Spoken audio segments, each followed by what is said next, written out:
কোটি টাকার যৌতুক দিয়া এরপরে স্ত্রী বিয়া করে নিয়ে আসলো। ঘরের মধ্যে আনার পর বাবাই বলে দিছে, আমার চৌধুরী বংশের মেয়েটারে ঘরে নিয়ে কাজ করানো যাবে না।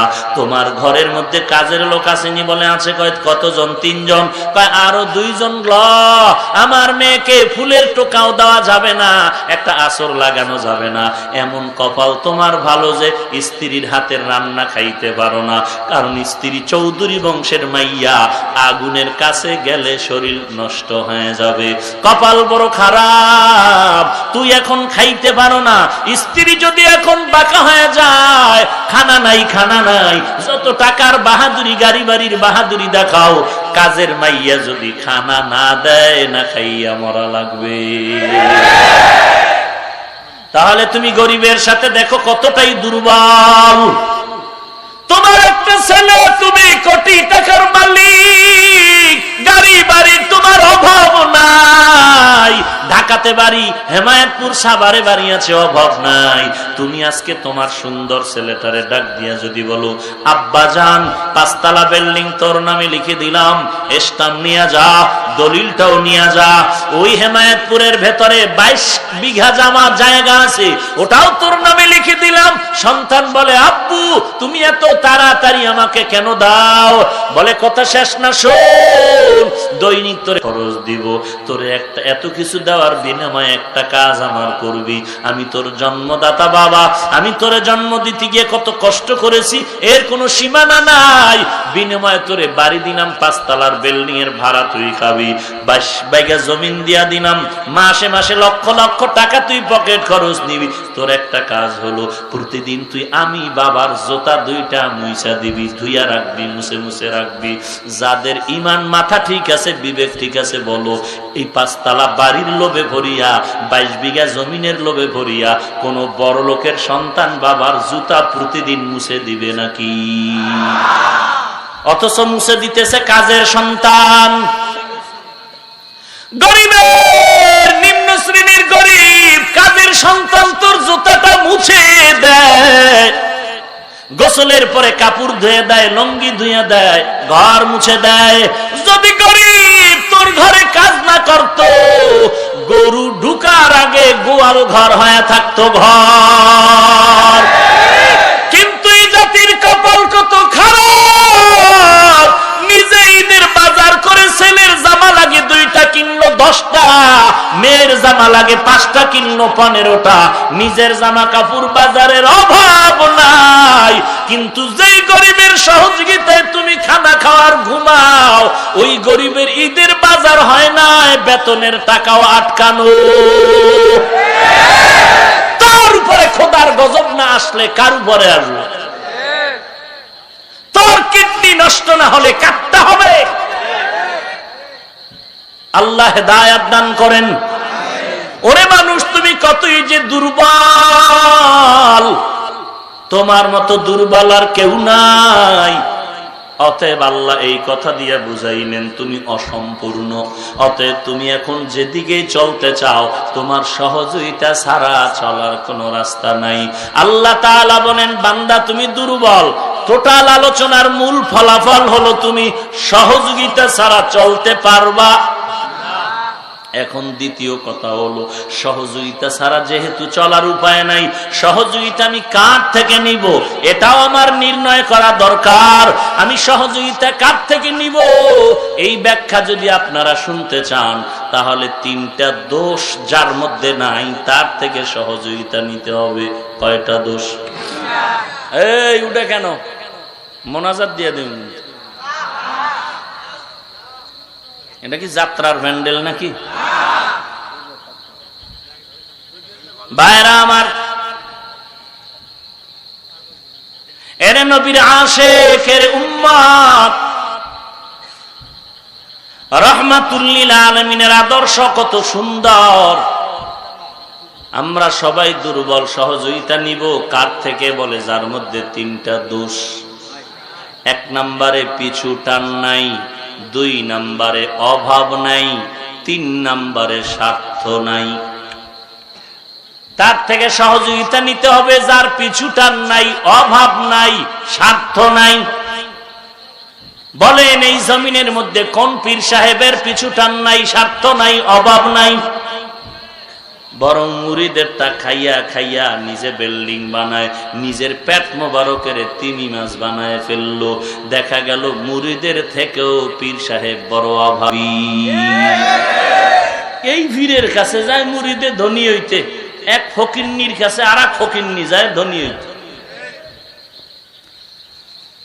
এরে আল্লাহর বান্দা পীরে মুরিদেরটা খাইয়া খাইয়া বাড়ি গাড়ি বানাইলো, সে আর একজনারে দিবে কসু। আল্লাহ তাআলা বলেন, ইয়া আইয়ুহান নাস আনতুমুল ফুকারাউ ইলাল্লাহ ওয়াল্লাহু হুয়াল গানিয়্যুল হামিদ।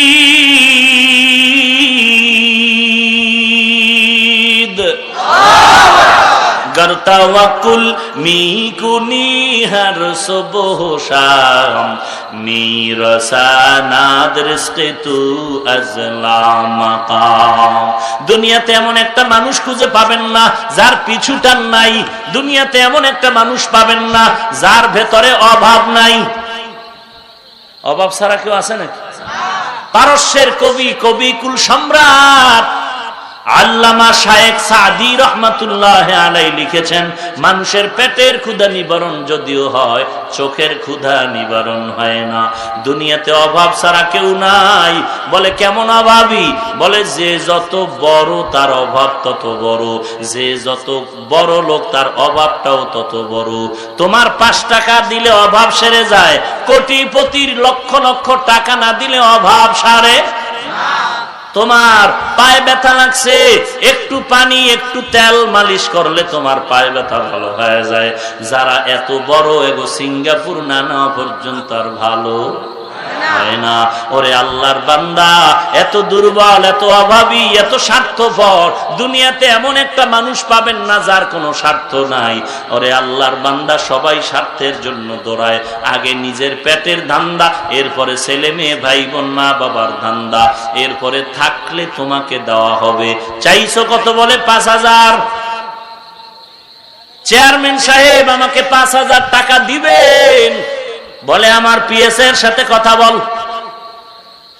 আগামীকাল পিএস এর কাছে গেল, চেয়ারম্যান সাহেব বলছে 5000 টাকা দিবে, আপনি একটু সুপারিশ করেন।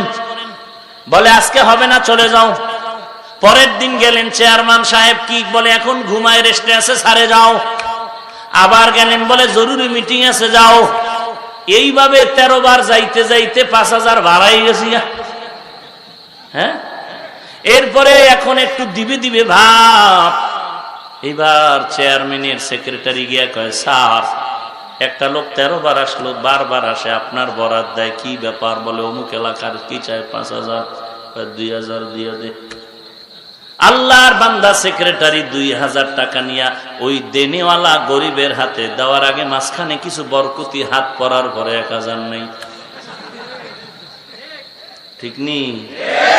কত বড় ফকিন্নি, কত বড় অভাবী। তাই জমিনের মধ্যে এমন স্বার্থপর ছাড়া কেউ নাই, অভাবী ছাড়া কেউ নাই, পিছু টান ছাড়া কেউ নাই। সবাই অভাবী, সবাই স্বার্থপর। এই 3টা দোষ নাই একজনের মধ্যে, তিনি হলেন আমার। আরো জোরে বলেন, আমার আল্লাহর কোন স্বার্থ আছে নাকি? আল্লাহ যদি স্বার্থপর হইতেন, দুনিয়ার বেঈমানের এক ঢোক পানিও পান করার সুযোগ আল্লাহ দিতেন না। মুসা নবী বলেন, ও মালিক, ফেরাউন আমারে কম জ্বালান জ্বালায় না। আপনি তো পারেন একটা সেকেন্ডে ফেরাউনের গলার মধ্যে টিপ দিয়ে মেরে ফেলতে। বলে কুন আর ফাইয়াকুন। কথা হলে এমন ক্ষমতা থাকলে দেখান না কেন? বলে দেখানো আমি আল্লাহর শান না। বলে ব্যাপারটা কি? বলে ফেরাউন না খালি গালি দেয় আর ধমক দেয় আর তাড়ায় দেয়, এক দোরানির ঠেলায় 10 বছর এই মিশরে আসতে পারি নাই। গালি দেয়, খালি গালি আর গালি। আল্লাহ বলেন, ও মুসা বলো এই ফেরাউনের কে বানিয়েছে? বলে আল্লাহ আপনি বানিয়েছেন। ফেরাউনের খাওন কে দেয়? ও আল্লাহ আপনি দেন। ফেরাউনের পানিকে দেয়, আল্লাহ আপনি দান করেন। এ মুসা ভালো করে শুনে নাও, যেই ফেরাউনারে বানাইলাম আমি আল্লাহ, খানা দেই আমি আল্লাহ, পানি দেই আমি আল্লাহ, বাতাস দেই আমি আল্লাহ, সূর্যের আলো দেই আমি আল্লাহ, চন্দ্রের আলো দেই আমি আল্লাহ। আমি আল্লাহর দেওয়া পানি আমার দেওয়া, বাতাস আমার দেওয়া, সূর্যের আলো চাঁদের আলো আমার বানানো, ফেরাউন আমার দেওয়া সব নেয়ামত খাইয়া আমি আল্লাহকে যদি গালি দে, তুমি মুসাকে গালি দেওয়া কোনো ব্যাপার না। हकीकत से तू दुनिया बेखबर है, दुनिया की नुमाइश पर नजर है। नमी गुयम के अज दुनिया जुदा बाश, बहर कारे के बाशी बा खुदा बाश। एरे अल्लाहर बंदा, এই জমিনের মধ্যে যেই মানুষ আল্লাহকে গালি দেয়, নবীর গালি দেয়, এই জমিনের মধ্যে যেই বেঈমান মাদ্রাসার বিরুদ্ধে কথা বলে, কোরআনের বিরুদ্ধে কথা বলে, মাদ্রাসায় পড়ে লাভ নাই, কোরআন পড়ে লাভ নাই, যেই বেঈমান মানুষ রূপী হায়ওয়ান আল্লাহর গালি দেয়, নবীর গালি দেয়, মাদ্রাসার বিরুদ্ধে কথা কয়, ওই বেঈমানে আলেম ওলামারে গালি দেওয়া কোনো ব্যাপার না। আর সহ্য হওয়ার কিছু নাই নাই। অহংকারী করিও না রে মুমিন, গালি শুনতে থাকো, দিও না। দিতে দিতে এক সময় গালি বন্ধ হয়ে যাবে। কথার বাজেট যেদিন শেষ হয়ে যাবে, সন্তান কান্না করবে, জবানে কোনো কথা আসবে না। প্রমাণ আছে না নাই? জবান বন্ধ হয়ে গেছে, কারণ বাজেট শেষ হয়ে গেছে। এখন সন্তান কাঁদে, কোনো আফসোস করে লাভ নাই। কিসের টাকা, কিসের বাড়ি আর গাড়ি, সব পরে রইল। সন্তান বাবার গায়ের জামাটা বেলেট দিয়া কেটে কেটে রেখে দেয়। তাড়াতাড়ি তিনটা কম দামের কাপড় ল, বাবারে পেঁচাইয়া তাড়াতাড়ি বাগানে ফেলে রাখ। কই গেল টাকা, কই গেল বাড়ি, কই গেল সম্পদ? আজকে এই সম্পদ বাবায় মরণের আগেই ভাইয়ের মধ্যে ঝগড়া শুরু হয়ে গেল, কে কোন বাড়িটা লিখে নিবে। এ দুনিয়ায় সবই পার, কবর যে তোর আসল ঘর। এ দুনিয়ায় সবই পার, কবর যে তোর আসল ঘর। কেমনে সেথায় থাকবি পরে, শুধুই মাটির বিছানা। কেমনে সেথায় থাকবি পরে, শুধুই মাটির বিছানা। চিন্তা করে দেখো না, কবরে কি যাইবা না। যেই কবরে আল্লাহ সারা বন্ধু কেহ থাকবে না, যেই কবরে আল্লাহ সারা বন্ধু কেহ থাকবে না। চিন্তা করে দেখো না, কবরে কি যাইবা না। চিন্তা করে দেখো না, কবরে কি যাইবা না। এ দুনিয়া সারিয়া কোথায় যাবি ভাগিয়া, এ দুনিয়া সারিয়া কোথায় যাইবা ভাগিয়া। মরণ তোমায় লইবে ঘিরি, যতই কর বাহানা। মরণ তোমায় লইবে ঘিরি, যতই কর বাহানা। চিন্তা করে দেখো না, কবরে কি যাইবা না। যেই কবরে আল্লাহ সারা বন্ধু কেহ থাকবে না, যেই কবরে আল্লাহ সারা বন্ধু কেহ থাকবে না। চিন্তা করে দেখো না, কবরে কি যাইবা না। চিন্তা করে দেখো না। আজান কানে শুনিয়া কেমনে থাকো ঘুমাইয়া, আজান কানে শুনিয়া কেমনে থাকো ঘুমাইয়া। কবরের আযাবের কথা একটু স্মরণ করো না, কবরের আযাবের কথা একটু স্মরণ করো না। চিন্তা করে দেখো না, কবরে কি যাইবা না। চিন্তা করে দেখো না, কবরে কি যাইবা না। যেই কবরে আল্লাহ সারা বন্ধু কেহ থাকবে না, যেই কবরে আল্লাহ সারা বন্ধু কেহ থাকবে না। চিন্তা করে দেখো না, কবরে কি যাইবা না। চিন্তা করে দেখো না, কবরে কি যাইবা না। দিলে ভরা অহংকার চিনো না আজ খোদার ঘর, দিলে ভরা অহংকার চিনো না আজ খোদার ঘর। নামাজের লাগিয়া কি তোর মোটেও মায়া লাগে না, নামাজের লাগিয়া কি তোর মোটেও মায়া লাগে না। চিন্তা করে দেখো না কবরে কি যাইবা না, চিন্তা করে দেখো না কবরে কি যাইবা না। যেই কবরে আল্লাহ সারা বন্ধু কেহ থাকবে না, যেই কবরে আল্লাহ সারা বন্ধু কেহ থাকবে না। চিন্তা করে দেখো না কবরে কি যাইবা না, চিন্তা করে দেখো না কবরে কি যাইবা না। অবশেষের ঠিকানা শুধুই মাটির বিছানা। এরে আল্লাহর বান্দা, কই গেল নমরুদ, কই হামান, কই ফেরাউন, কই কারুন? যেই কারণের এত সম্পদ, যেই সম্পদের গোডাউনের তালার চাবি বহন করত, 70টা উট লাগতো শুধু চাবি টানার জন্য। কিন্তু সেই কারণের কি খবর?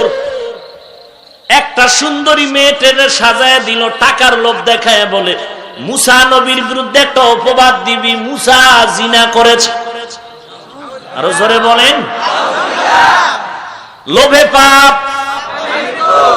সুন্দরী মেয়েটা ওই কারুনের টাকার লোভে পড়ে মুসা নবীর মাজমায় হাজির হয়ে গেল। মুসা নবী বলে যাকাত দাও। কারণ বলে টাকার লোভ দেখায় দিলাম, তুই দাঁড়াইয়া মুসা নবীর ব্যাপারে অপবাদটা দিয়া দাও। কারণটা কি? যখন বান্দা কৌশলে আগাইতে পারে না তখন অপকৌশল শুরু করে। মেয়েটা টাকার লোভে দাঁড়ায়া নিয়ত করলো মুসা নবীর বিরুদ্ধে একটা অপবাদ দিবে। জবান থেকে কথা বলার শক্তি দান করেন কে? আল্লাহ। ওয়া মাকারু ওয়া মাকারাল্লাহ ওয়াল্লাহু খায়রুল মাকিরিন।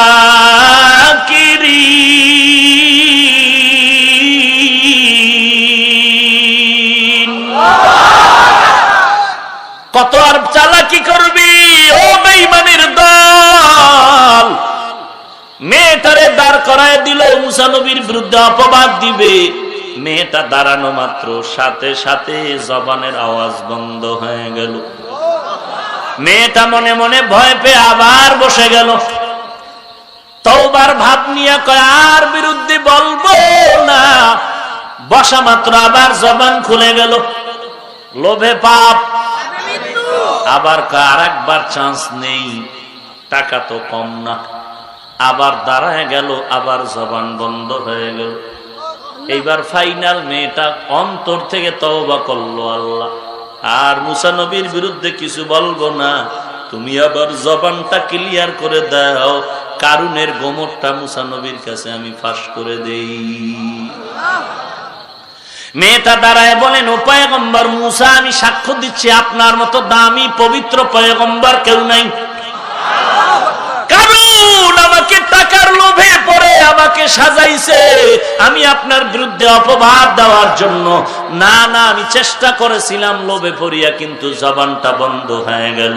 আমি বাধ্য হয়ে অন্তর থেকে বললাম, আপনি একজন নবী, আপনার দ্বারা কোনো গুনাহ হতে পারে না। এইবার মুসা নবী তো রাগান্বিত মেজাজ নিয়ে বললেন, আল্লাহ মাটির আমার অনুগত করে দাও। আল্লাহ বলেন, দিলাম।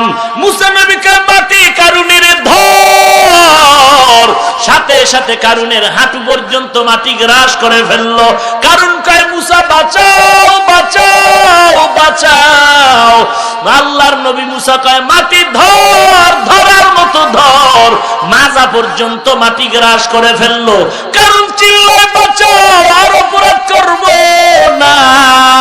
বলে, আগে কেন ভাবো নাই? মাটি মনের মতো গ্রাস করে ফেল। মাজা পর্যন্ত, এরপরে সিনা পর্যন্ত মাটি গ্রাস করে ফেললো। উম্মতের অর্ডার দিলেন, পাথর নিক্ষেপ করে কারুনের ধ্বংস করে দাও। কারণ চূড়ান্ত ধ্বংস হয়ে যাওয়ার পরে আল্লাহ ওহী নাজিল করে বলেন, ও মুসা, ওই কারুনকে যদি একটু নজর করে বলতে পারতি, ওই কারণের দিকে তুমি যতবার নজর দিয়েছো আমি আল্লাহ তার থেকে বেশি নজর দিয়া রাখছিলাম। ওই কারণ তোমাকে যতবার বলেছে বাঁচাও বাঁচাও বাঁচাও, তোমাকে না বলিয়া আমি আল্লাহকে যদি একবার বলতো আল্লাহ বাঁচাও, আমি আল্লাহ বাঁচানোর দরজা দিয়ে তার হেফাজত করতাম। কারণ এই কারণের বানাইছি আমি আল্লাহ, এই কারণের বড় করেছি আমি মালিক। আমি আল্লাহ কত আদর করে বানাইছি, আমার টাকা আমার দেওয়া সব নেয়ামতেই বান্দার পেছনে আমি শেষ করলাম, আমি আল্লাহ সব দিয়া দিলাম। আমি আল্লাহ বান্দার দিয়ে তাকায় থাকি, বান্দা কখন একবার আল্লাহ বলে ডাক দিবে। মুসা নবীর জামানায় একটা যুবক এমন কোন গুনাহ নাই করে নাই, এলাকার সবাই মিটিং করে বলে এই বদমাইশের এলাকা থেকে তাড়াইয়া দাও। সবাই মিলে হাতে পায়ে রশি লাগাইয়া যুবকের সবাই মিলে বহুদূর জঙ্গলের কিনারায় ফালাইয়া চলে আসলো, আর আসতে পারবে না। হঠাৎ কিছুদিন পরে আল্লাহ ওহী নাযিল করে বলে, ও মুসা অমুক জঙ্গলের কিনারায় যাও, আমার একজন ওলি কামেল আছে, তারে তুমি নিজে জানাজা পড়ায়া দাফন করে দাও। মুসা নবী আল্লাহর ওহী পাইয়া রওয়ানা। এলাকার লোকজন নিয়ে জঙ্গলায় গিয়া দেখে ওই আল্লাহ কার ব্যাপারে ওহী নাযিল করলেন। এলাকার সবাই মিলে যাকে সন্ত্রাসী বলে হাত পা বেঁধে জঙ্গলায় ফালায়া দিল, এই বান্দা মরিয়া আছে। মুসা নবী আল্লাহর অর্ডারে জানাজা পড়ায়া দাফন করলেন। দাফনের পরে আল্লাহকে বললেন, আল্লাহ জানতে মনে চায় এই বেঈমান এই যুবক এমন কোন গুনাহ নাই করে নাই, আর আমার এলাকার সবাই মিলে তারে জঙ্গলায় ফালায়া দিল, মানুষের কষ্ট দিয়েছি, কিন্তু তুমি ওহী নাযিল করলা এই যুবক নাকি ওলিয়ে কামেল, কারণটা কি? আল্লাহ বলেন, মুসা জানো না আমি আল্লাহর নাম রহমান? ও মুসা তুমি কি জানো না আমি আল্লাহর নাম গফফার? এই যুবককে যখন সবাই ফেলে চলে গেছো, এই যুবক ডানে বামে তাকায় দেখে বাঁচার আর কোনো পথ নাই। ওই যুবক অজর দ্বারায় কান্না করা শুরু করলো, আর বলে, আল্লাহ এমন কোনো অন্যায় নাই করি নাই রে আল্লাহ, আমার অন্যায়ের খবর শুনে আমার মা আমাকে তাড়ায় দিল, আমার বাবা আমাকে তাড়ায় দিল, এলাকার সবাই আমাকে তাড়ায় দিল, এখন আমার দুনিয়াতে আর যাওয়ার কোনো দরওয়াজা নাই। তবে তুমি রহমানের তো একটা দরজা আছে, তুমি তো গফফার, সবাই আমারে ফালায় দিল, তুমি আমারে ফালাইয়া দিও না রে আল্লাহ, তুমি আমাকে মাফ করে দাও, আর জীবনে অপরাধ করব না রে আল্লাহ, আর জীবনে আমি গুনাহ করব না রে মালিক। আল্লাহ বলে, মুসা বান্দার চোখের পানি দেখলাম আমি মাওলার মায়া না হয়ে পারে না, আমি আল্লাহ বান্দার দিকে মায়ার নজর যখন দেই পেছনের গুনাহগুলো আর আমল নামায় থাকে না, আমি আল্লাহ বান্দাকে ক্ষমা করে দিলাম। এর যুবক দুটো পা যদি আগায় দাও, আমি পায়ে হাত রেখে বলি, দাড়ি কামায়া নবীর কাঁদাবি না, নামাজ বাদ দিয়া নবীর কাঁদাস না রে যুবক, আমিও তোমার মতো যুবক সন্তান, বাদ দাও আমাকে বাদ দাও। তোমার মতো যুবক স্কুল কলেজে পড়ে নামাজ বাদ দেয় না, দাড়ি কাটে না, নাই? তোমার মতো যুবক আজকে ব্যবসা করে হারাম খায় না, অভাব নাই, তুমি কেন পারো না? তোমার মতো যুবক ড্রাইভারি করে নামাজ ছাড়ে না, তুমি কেন পারো না? তোমার মতো যুবক র্যাব আর্মি পুলিশ বিডিআরের চাকরি করে নামাজ বাদ দেয় না, তুমি কেন পারো না? কপাল বুঝি নষ্ট, মা বাবার পায়ে ধরিয়া মাপ চা, দোয়া ল, সাদা দাড়িওয়ালা পাইলে মাথা হাত বাড়ায়া দোয়া নাও, কান্নাওয়ালা বান্দা পাইলে দোয়া নাও, কারণ দুনিয়ার সূর্যের গরম কিছুই না, আল্লাহর নবীর কথা সত্য, কোরআন সত্য।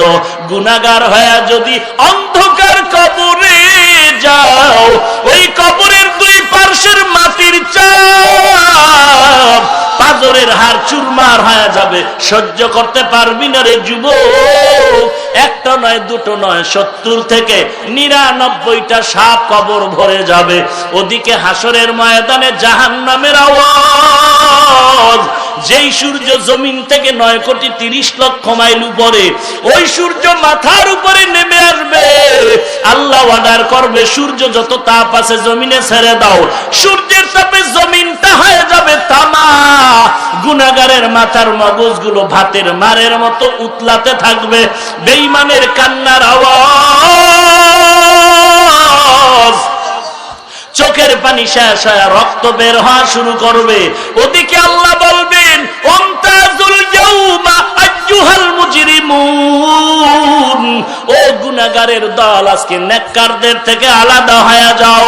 কারণ নেককারের জন্য আরশে আজিমের ছায়া, আর গুনাহগারের জন্য ওই জাহান্নাম। এরে নবীর উম্মতের দল, দুনিয়া কিছুই না রে ভাই। কে তোমার নেতা, কে তোমার পীর, কোনো পরিচয় চলবে না। তিন কাপুরের বাসিন্দা হয়ে যখন কবরে যাবি, ফেরেশতারা জিজ্ঞাসা করবে না কোন দল করেছো, কোন পীরের দরবারে গিয়েছো। ফেরেশতারা বলবে তিনটা প্রশ্নের জবাব দে। রবের পরিচয় দাও, ধর্মের পরিচয় দাও, রাহমাতুল লিল আলামিনের পরিচয় দাও। জবাব দিতে পারলে কবর হবে জান্নাতের বাগান। আর যদি দুনিয়াতে রবের পরিচয় না নিয়ে কবরে যাও, ধর্মের পরিচয় না নিয়ে কবরে যাও, রাহমাতুল লিল আলামিনের পরিচয় না নিয়ে কবরে যাও, ওই কবরে আর জবাব দেওয়ার উপায় থাকবে না। আল্লাহ অর্ডার করবে, ফেরেশতা এর কবরের সাথে জাহান্নামের দরজা খুলিয়া দাও, এর কবরের মধ্যে আযাব শুরু করে দাও। এরে আল্লাহর বান্দা, তওবা করো। জীবনে কত অপরাধ করেছো, তওবা করো। আল্লাহ, গলায় ছুরি আসবে, মরে যাব, আর অপরাধ করব না। এই ময়দানে আমার মতো গুনাহগার কেউ নাই। আয় আল্লাহ, আজকে থেকে তওবা করলাম, জীবনে গুনাহের কাছেও যাব না। গলায় ছুরি আসবে, মরে যাব, নামাজ বাদ দিব না। কাউকে গালাগালি করে, গীবত করে আমলনামায় গুনাহ জমা করব না। তওবা করার যদি নিয়ত হয়, খাঁটি তওবার নিয়তে দুটো হাত আল্লাহকে দেখায় দাও। আয় আল্লাহ, সবার হাত কবুল করে নেন, তওবা কবুল করে নেন। তওবার উপরে মজবুত হয়ে চলার মতো তৌফিক দান করেন, আমিন। আলহামদুলিল্লাহি রাব্বিল আলামিন।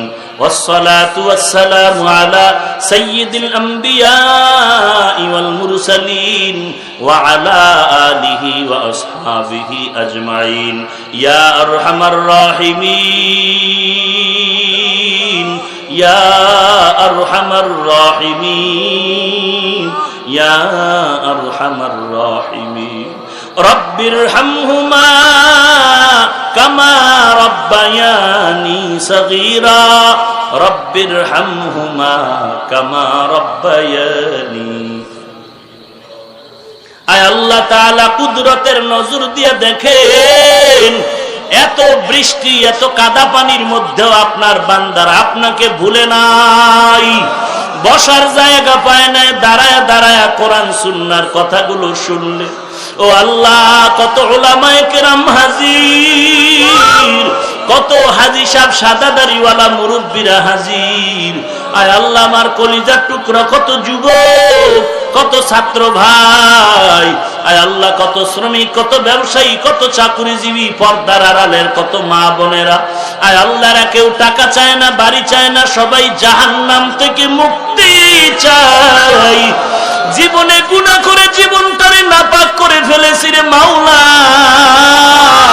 শয়তানের ধোকায় পড়ে গুনাহ করেছি। গুনাহের কারণে আমার হাত নাপাক, আমার জিহ্বা নাপাক, আমার চোখ নাপাক, আমার অন্তর নাপাক।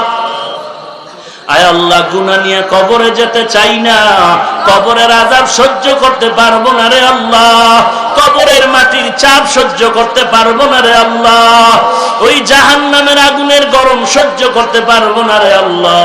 আয় আল্লাহ, তওবার দরজায় ফিরে আসি, গুনাহের কারণে ফিরাইয়া দিয়েন না রে আল্লাহ। আমরা আপনার আদরের নবীর উম্মত। আয় আল্লাহ, যদি ফিরাইয়া দেন, গফফার নামটা কেন রাখলেন? কত বড় বড় বেঈমানকেও তো ক্ষমা করেছেন আল্লাহ, আমাদেরও ক্ষমা করে দেন। আয় আল্লাহ, 5 ওয়াক্ত নামাজি বানায় দেন।